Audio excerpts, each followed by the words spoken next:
programa Conversa na TV sempre se propôs a trazer assuntos interessantes, assuntos polêmicos e, claro, que de interesse de toda a população, ou pelo menos, né, que diga respeito àquilo que a maioria, que a grande maioria deseja que seja conversado, que seja discutido. Conosco o Antônio Carlos Palavena, que foi presidente da Federação das Associações dos Círculos de Pais e Mestres do Rio Grande do Sul, um grande companheiro, um grande parceiro. A Janice Nunes, que é mãe de aluna, tem formação em pedagogia, filha de professora, gerente de qualidade e saúde, meio ambiente, de empresa, enfim, tem uma história muito grande na vida profissional, na vida pessoal e na vida de formação. A Carolina Mota, que foi professora, tem também uma grande experiência na área educacional em sala de aula, tem filho já na universidade, né?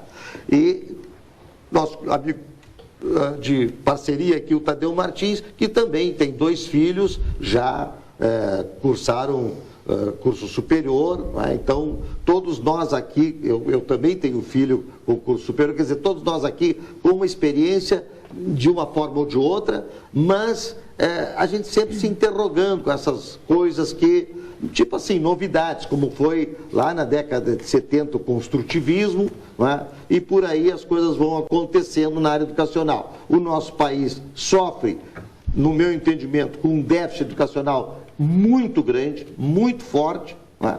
E agora essa história do homeschooling, que começou com uma família aqui de Canela, aqui do nosso estado, decidiu que a filha teria que estudar em casa por razões lá seu interesse familiar. Entrou na justiça, não conseguiu no juizado singular, foi para o tribunal também, não conseguiu, mas agora está no Supremo Tribunal Federal. E esse assunto vai ser julgado no dia 30 desse mês. Está em pauta. Então nós nos antecipamos aqui para ver com esse pessoal que tem toda essa formação e conversar. Também, vindo de vocês aí pelo 98220311, alguma pergunta, alguma sugestão. Vamos começar pela ponta direita. Janice, por favor, o que você tem aí para colocar para nós? Boa noite. Boa noite. É um assunto bem polêmico, né? Eu pensei bastante assim quando a gente conversou. Eu acho que ensinar é diferente de educar, né? O ensinar, eu acredito que seja da escola, tem que ser. Eu acho que a gente aprende muito, né? A socialização, a compartilhar, a enfrentar os problemas rotineiros e se preparar para a vida. Eu trabalho hoje com RH e enfrento bastante problema porque hoje, né, os jovens, eles chegam nas empresas e não sabem conviver num ambiente empresarial. E isso está muito na formação. O educar, eu acredito que tem que vir dos pais. Eu fui educada pela minha mãe e hoje eu agradeço muito isso. Então, valores, princípios, conceitos da vida vêm de casa. Então, os dois, né, acabam formando o essencial, que é formar um cidadão completo e íntegro. Claro que o mundo ideal seria esse, né? A escola, hoje a gente sabe que tem muitos problemas, a gente está cada vez mais buscando a rede privada em função disso, mas educar em casa, eu diria que é o vender o sofá. Para resolver o problema, a gente traz para casa. E tem também muito do protecionismo. Claro que a gente, né, eu sou uma mãe muito coruja. Seria ótimo botar a filha nos braços, prender ali no meu mundo e proteger daquilo tudo que a gente quer evitar aí fora. Mas eu acredito que eu não vou estar formando ela para a vida real, né? Então, para mim, eu acho que a gente tem que participar mais da vida dos filhos, complementar o que a escola oferece, não deixar a cargo da escola ou deixar a cargo da família. Acho que os dois se complementam. Então, dando preferência às mulheres, Carolina, obrigada. Qual é a tua primeira manifestação? Eu concordo com a Janice, porém, eu vejo muito a necessidade de uma mudança no conhecimento. Eu acho que a socialização eles estão fazendo em todos os lugares. Então, a escola, ela está deixando muito a desejar, não sei se a escola ou os alunos, e a família também, mas deixam muito a desejar no quesito conhecimento. Então, eu acho assim, ó, o que os pais querem? Eles querem um ensino eficaz, uma educação saudável para os seus filhos. Então, é o primeiro passo. E como isso não anda acontecendo na grande maioria, então tem um grupo já começando a se manifestar para fazer essa mudança.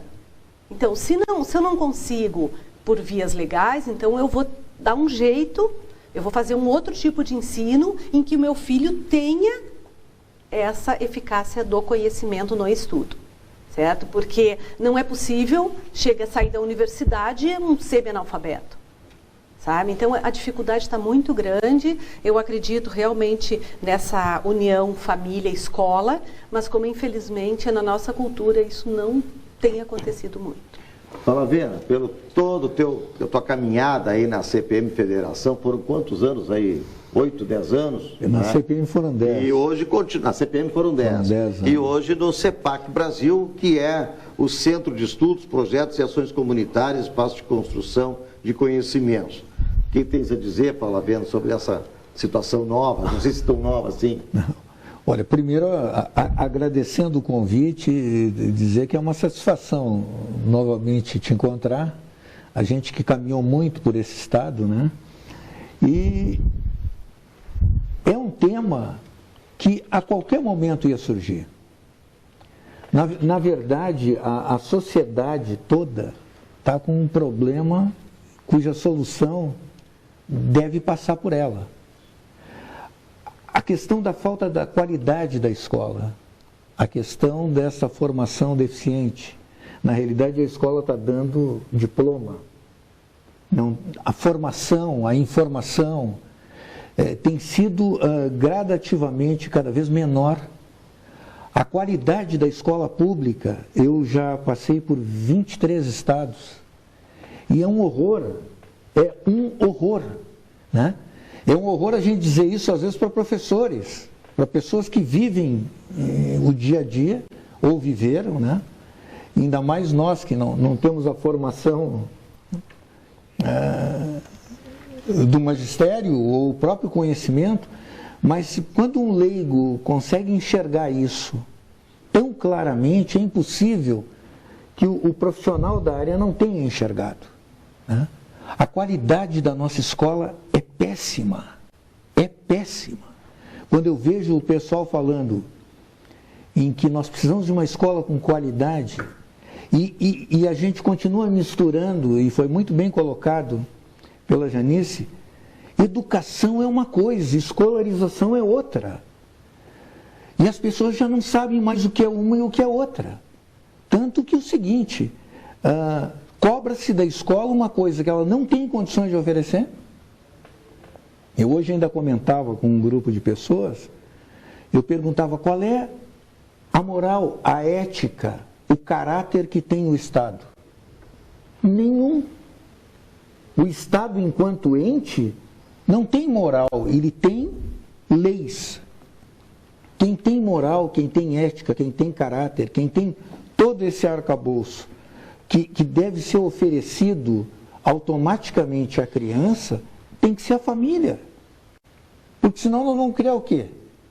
Vamos voltar a Roma, a Grécia, né? Em que arrecadavam os filhos homens, os fortes, os fracos ficavam. As mulheres também ficavam, porque eles precisavam de soldados. Então, assim, estas famílias que lançam esta proposta, na realidade, elas estão abrindo uma janela que nós precisamos enxergar. É um pedido de socorro. Exatamente. E é um pedido de socorro que a sociedade deveria estar pedindo. Infelizmente, de brincadeira ou não, eu tenho dito que hoje nós não encontramos mais mães e pais. Eu, às vezes, grosseiramente digo que, na realidade, são fazedores de criança. Porque a grande maioria delegou, desde os 2, 3, 4 meses de idade, a criação, a educação, a formação para quem? Uma instituição. Terceirizaram tudo. Uhum. E tem o ingrediente da politização, essa história toda de ideologias e tal, né, Tadeu? Sabes, Palavena, eu concordo em parte do que tu abordou. Eu tenho um casal de filhos e meus filhos estudaram em escola pública. Mas eu e a minha esposa, nós participávamos ativamente na escola, ajudando, era mesas para consertar, torneiras para consertar, telhado, enfim. Por quê? Porque não havia recursos do governo do Estado. Aliás, o governo só sabe dizer que não tem dinheiro. Não tem dinheiro para nada. Mas agora, na campanha eleitoral, eles estão dizendo que vão resolver tudo. Eles têm a varinha mágica, então eles têm aquele tripé: segurança, educação e saúde. Isso o povo já está cansado de ver. Eu acho muito interessante a ideia, muito interessante, mas eu também me preocupo, por outro lado, a criança ela tem que se socializar, né? É bom a convivência, né? O dia a dia. Há quem diga, por exemplo, para os jovens, que é muito bom o jovem prestar serviço militar, aprende outras tarefas, convive com o pessoal. E quer me parecer que o jovem, a criança, principalmente na sua formação, aquele convívio, aquilo é muito, muito bom. Agora, realmente o ensino no Brasil, eu não vou nem falar no ensino, vou falar na remuneração dos professores. E olha, eu estou isento em falar disso aí, porque eu não sou professor e não tenho na minha família ninguém professor. Mas eu reconheço que isso aí é um escândalo, viu? Isso é um escândalo. Se chegar na Europa e falar o salário de um professor aqui no Brasil, eles não acreditam. Eles vão pensar que isso aí que eles recebem é o auxílio vale-refeição. É um absurdo. Mas a minha preocupação é a formação da criança, o convívio dela. É a formação do indivíduo, né? Do indivíduo, como Porque indivíduo. é né? aquilo que eu falei, os pais querem formar pessoas. Exato. O que a gente sempre conversa? A gente quer uma pessoa íntegra, uma pessoa decente. É isso que é a nossa felicidade como mãe, como pais. A gente quer que a gente consiga enxergar eu tenho uma filha, uma mulher que eu possa, né, ter orgulho da forma que ela age na sociedade. Então, eu não restringindo ao meu convívio, claro que seria o ideal tirar. Eu sei que na escola ela vai aprender funk, por exemplo. Em casa eu não ouço funk, mas lá ela vai aprender. Ela vai chegar cantando musiquinhas que não acho legal. Só que assim, aí o que eu tenho que fazer? Conversar sobre o assunto. Muitos pais não querem isso para si. Mas nós queremos os filhos para o mundo. Exatamente. Aí vem a minha dúvida. Professora Carolina, é muito fácil eu chegar e dizer o seguinte: olha aqui, vou levar meu filho para dentro de casa, ele fica imune a tudo isso de ruim que está por aí e tal. Mas e quando ele for para o mercado de trabalho? Que mundo ele vai ter pela frente? Qual é o mundo que ele vai conviver? Essa é uma questão, não é? Delicada. Eu ponho uma redoma e depois, tipo assim, vai lá na floresta, pega um bichinho, filhotinho de leão, cria dentro de uma gaiola. Depois larga ele na floresta de novo? Como é que funciona isso? Sim, mas o problema, além desse, hoje as crianças estão na escola, muito bem socializadas, e elas não conseguem, sabe, enfrentar um mercado de trabalho, elas não têm um diálogo decente. Então, o que me preocupa mesmo é esse, assim, a criança ela está saindo da escola sem saber. Eles têm que aprender, por exemplo, a ler, e depois eles têm que fazer, depois que ele aprende a ler, ele tem que ler para aprender. Tá, mas aí falta o elo. Pois é, né? então porque o que acontece? Tem bibliotecas públicas. Eu concordo que falta várias campanhas para leitura. Daí assim, é mas aquilo, a leitura, né? ela para ser eficaz, o que acontece? Não é só o incentivar, a criança precisa aprender. Então, assim, a leitura, ela tem que ter a precisão, depois ela tem que ter a velocidade, para depois ela ter a compreensão do que ela está lendo. Só que eu tenho, às vezes, 30, 40 numa sala de aula. E essas técnicas, elas são realmente colocadas para os alunos? Elas são colocadas, nem sempre, né? Nem sempre, nem sempre, né? exatamente. Mas o que acontece? Esse é o problema. O problema é esse. Aí o que falta? Elas não são colocadas, e muitas vezes, mas quando são colocadas, as crianças elas não têm o mesmo ritmo de aprendizagem. É que se perdeu o equilíbrio. Quando o Tadeu coloca aqui, e o próprio Vilmar, de que a criança não pode ficar restrita, confinada. Né? Família, na verdade é o seguinte, a gente saltou do 8 para o 80. Quando o equilíbrio é no meio. As coisas não estão divididas, Tadeu. né? Ninguém quer que os filhos fiquem em casa confinados. Mas aí eu concordo com o que tu disseste antes, sabe? Dessa transformação. A preocupação, como não está tendo uma atitude, como a gente não está conseguindo resolver, então sabe? Veja, então é assim, ó, de repente, isso há 30 anos, 40 anos atrás, se começou uma migração da educação, que a gente não pode confundir com escolarização, para a escola. Para a escola. Entende? Tanto que é o seguinte, é Secretaria de Educação. Exatamente. O governo vai dar educação. O governo não dá educação para ninguém. Não, mas está mal escrito. Educação, direito de todos. Entende? Professores são educadores. Isso, o professor não é educadora. Professora é professora. Entende? Se pegar os nossos grandes filósofos de hoje, pega um Cortella, ele vai dizer exatamente o que eu estou dizendo aqui e que a gente convive há 30 e tantos anos assistindo isso dentro da escola. Né? Mas tinha instituições de educação, por exemplo, eu vou me reportar à instituição que eu convivi a vida toda, que é a instituição Marista, e o lema era formar cristãos e virtuosos cidadãos. Existia o ingrediente educação, além da escolarização, muito forte. Antigamente o problema é que houve a deturpação no termo. Educação hoje não é escolarização. Não, mas aí eu entro porque existe educação dentro da escola. Existe educação dentro da escola. Mas não a educação que a gente está questionando. Não, se passa os valores também. Eu acho que também, né, na escola que a minha filha estuda, tem a Escola da Inteligência do Augusto Cury. Eles passam valores. É um complemento ao ensinar. Mas não é assim, eu não terceirizei os valores da minha filha para a escola. Exatamente, aí eu concordo com o que a Janice falou. É isso que a gente está falando. As crianças... A gente tem que complementar. Eu gosto muito dela levar a tarefa para casa, porque daí ela vai aprender na escola e eu vou fortalecer em casa. Isso é o ideal. E esse assunto do tema de casa, professora Carolina, ele é importante... para a integração do pai com a escola. Com a família. Além do aprendizado, além da aprendizagem. Então, realmente, ela é importante, ela desenvolve bastante a criança. Claro que não pode ser uma coisa uma tarefa muito longa, né? Mas eu aprendi com muito tema de casa. Eu tinha muito tema de casa. A minha mãe foi minha professora. Em casa, mas não quer levar tema para casa, então tem uma. Mas é o que acontece, é o que tu falaste há pouco. Não há esse elo, entendeu? O que acontece? As crianças deveriam chegar na escola já educadas. Mas olha só, com base. Quando eu levei uma boa base da educação. Quando eu levei meu filho muitas chegam, felizmente. Quando eu levei meu filho para a escola, eu tinha uma preocupação. Tá?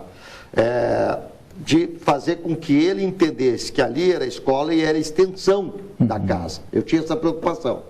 Então, eu sempre dizia o seguinte, olha, ele tem que prestar atenção, ele tem que conviver socialmente, na faixa etária ao longo da caminhada escolar, mas ele tem que respeitar o professor como sendo uma pessoa que vai tratar também da sua educação.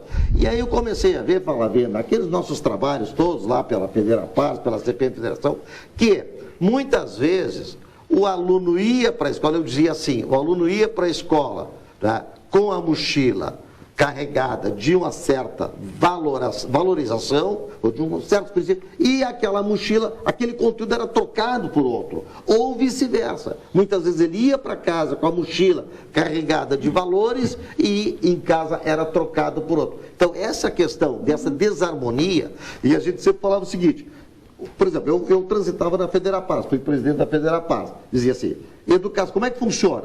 Pai com escola. Pai com escola, tem associação de pais. Professores com a escola, tem associação de professores. E escola com aluno, tem o Grêmio Estudantil. Então, esse contexto todo em harmonia, e tu falaste da questão da harmonia, isso sim, isso é escolarização e educação, complementarmente. A escola faz escolarização com educação e a família faz educação com escolarização. O entendimento, não sei se estou correto, né, mas eu acho que a questão de passar só para um lado, desculpa, professor, a questão de passar só para um lado, ou só tudo para a escola, ou tudo para a família, Não sei, a meu juízo, Já não está dando certo, né? desequilíbrio. Já não está dando certo, né? Botar tudo na escola não dá certo. Botar tudo em casa, vai Mas faltar eu uma acho, parte. mas Vai eu- faltar. Eu vejo hoje, e já via lá no tempo dos meus filhos na escola, que há um distanciamento muito grande dos pais com a escola. Exatamente Sim, o que eu ia falar sim. agora. Eles mandam... Olha, tem pais que nem sabem quem são os professores. Exatamente. Nem o ano que está Nem o ano que está a escola. eles chamavam de tia. Não, porque eu nunca trabalhei com pequenos, né? Ah, tá. Não, a minha mãe nunca permitiu que você chamada de tia. Eu não me recordo se Nunca usavam permitiu. esse adjetivo, mas eu me recordo, sei meus disso. filhos estudaram aqui no Menino Deus, no Euclides da Cunha. E depois no Infante Dom Henrique, que tinha o segundo grau.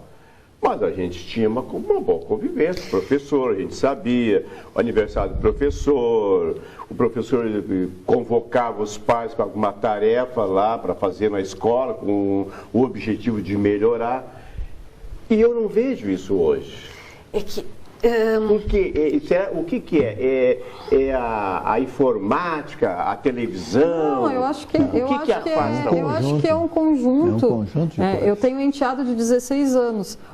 Ontem ele estava fazendo uma redação lá em casa. O simples fato de eu querer ler a redação, de conversar sobre o assunto, tu já está participando.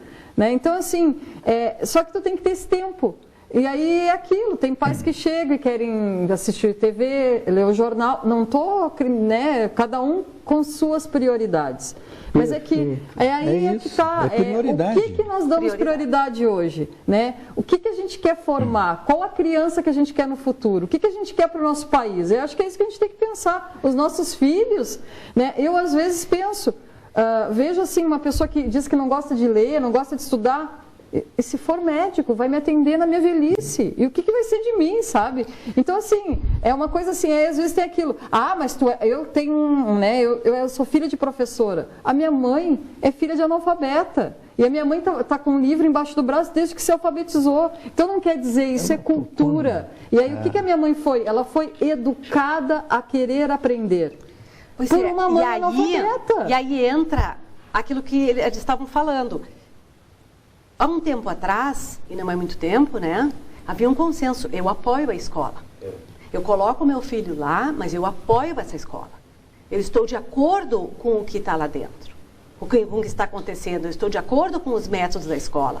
E hoje, os A pais família se matriculava junto. Eu sei, eu conheço. Participava junto. Eu estou colocando ainda nessa existe escola um pouco porque... isso. Não, muito pouco. Muito pouco. Muito Existe pouco. muito Aliás, pouco. Porque a gente parece assim, hoje, né, tem muita. Eu sou cliente da escola. Não, Né? E exige isso. Eu estou te pagando, eu quero um diploma para o meu filho. E não é isso, não é essa a realidade. E se a gente olhar, se a gente conversa com as pessoas, e nós conversamos muito, vai se ver duas coisas. Primeiro, a responsabilidade e o que está errado foi o outro que fez. Claro, ninguém assume. Quer dizer, eu não tive participação nisso. E o pior é que a gente as pessoas colocam os filhos na escola e querem que a educação e a escolarização seja a que ele imagina. Só que não acompanham. Quer dizer, na realidade, entrega-se para um terceiro... Desculpa, já, nem não acompanho. Eles já no início da matrícula, eles já não estudam, eles já não fazem um questionamento, como é que é o procedimento dessa escola, como é que funciona, qual é o método, qual é a pedagogia, eu estou de acordo com isso para colocar o meu filho... Seria mais ou menos o seguinte, como a gente pegar e tem um terreno, coloca um material lá de construção, chama o pedreiro, constrói uma casa. E eu imagino a casa que eu quero que seja construída, mas o pedreiro vai construir outra, porque vai construir a dele.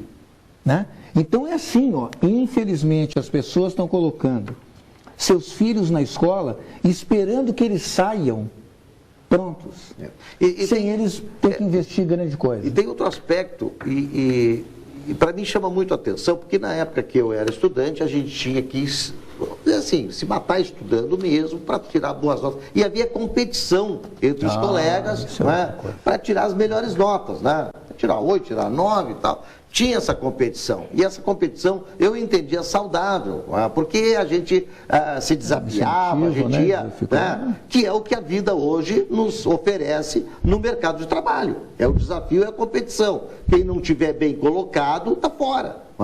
E essa competição, ela foi aos poucos sendo cerceada, porque foi começada a não pode dar nota, porque a nota é bullying, porque a nota não sei o que, vai criar um trauma na criança, daqui a pouco não pode reprovar. Nem mais reprovar. Como é que fica essa história, professora Carolina?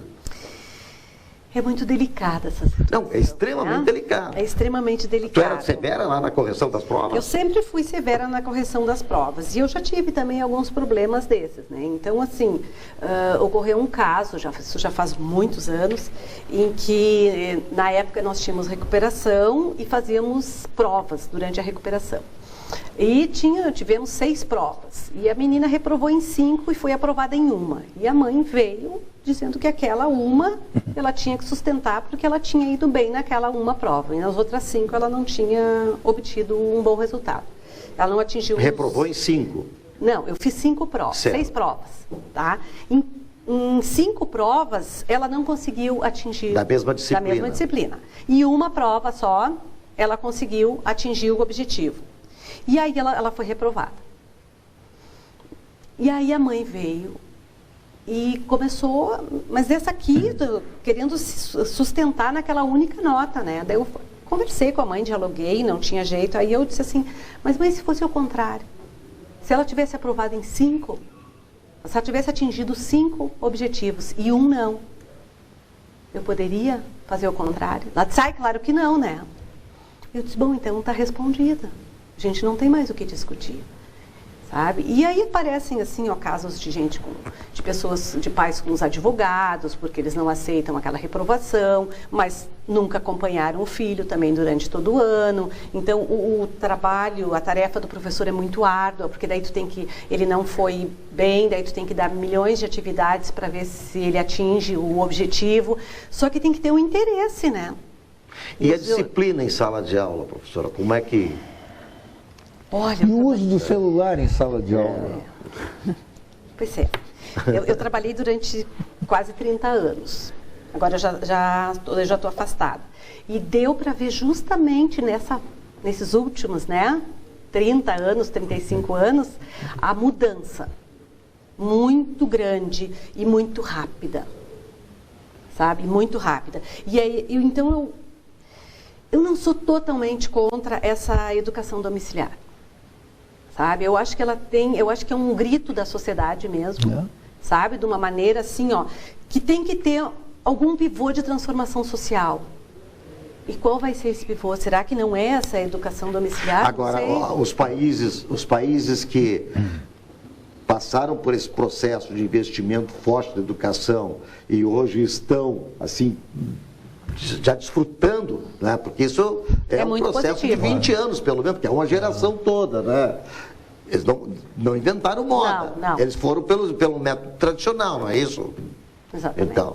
E depois, assim, essa educação domiciliar não é só assim, os pais vão educar.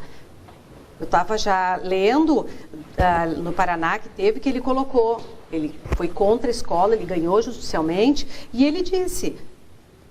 Tem coisas que a gente ensina aqui, matemática eles foram para o Kumon, quer dizer, eles acharam outras alternativas. Qual é a formação desses pais sábios? Pois é, aí que a gente manda. Os pais são, o pai é professor universitário, com formação educacional, e a mãe é pedagoga. É aquilo, né? Imagina assim, o objetivo deles era, de repente, ensinar e educar, mas de repente tem outros pais que têm o objetivo de limitar por crenças, né? E aí depois é o exemplo dado.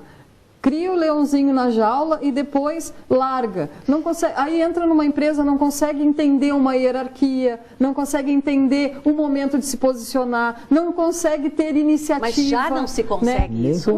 Nem convivência. Não? Sim, hoje já é o caos, mas aí eu acho que assim, como eu disse lá no início, tem que ter outras coisas, né? Vamos deixar a cargo dos pais também isso, é o vender o sofá, né? E eu pergunto, muito complicado. E quem é que vai chancelar o grau de instrução? quando eu for prestar o vestibular, no caso, eu tenho que apresentar a minha...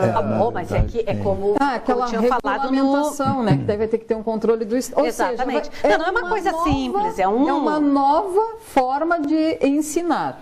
E aí o Brasil vai ter que se adequar. Na verdade, a gente já tem uma coisa muito parecida com isso, que se chama o ensino à distância. É verdade. Mas isso está regulamentado. E a regulamentação passa forçosamente por... Eu me lembro que lá no Conselho Estadual de Educação a gente chegava a discutir isso. A regulamentação é o mais fácil. Aliás, o Falaviano foi conselheiro do Conselho de Educação do Rio Grande do Sul. Então, assim, nós estamos com um problema sério, enorme.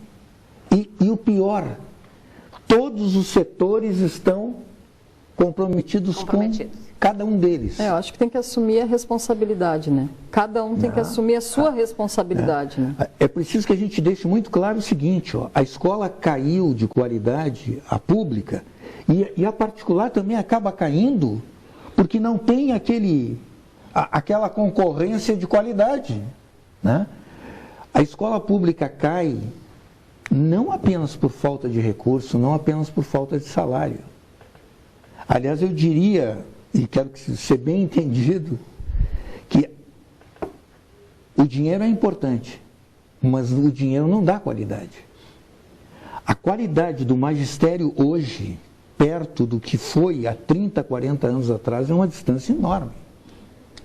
A falta de qualidade do magistério hoje é terrível. E aí a gente quer uma escola de qualidade.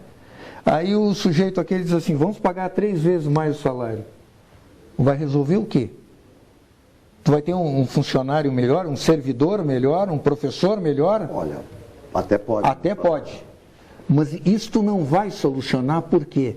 Porque na realidade os pilares da escola, da escolarização estão ruídos.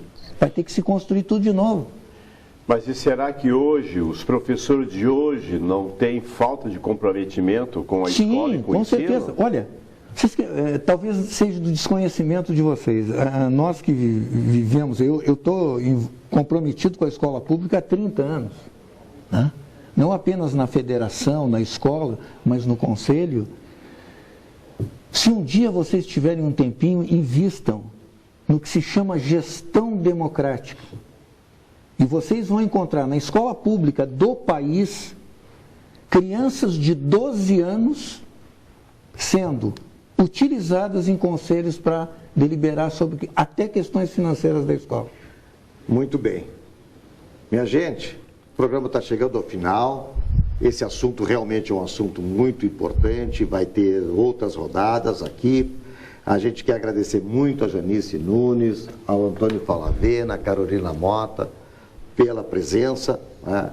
E vamos ver o que vai acontecer. Vamos tentar também ajudar nesta situação de levar o nosso país a uma boa educação.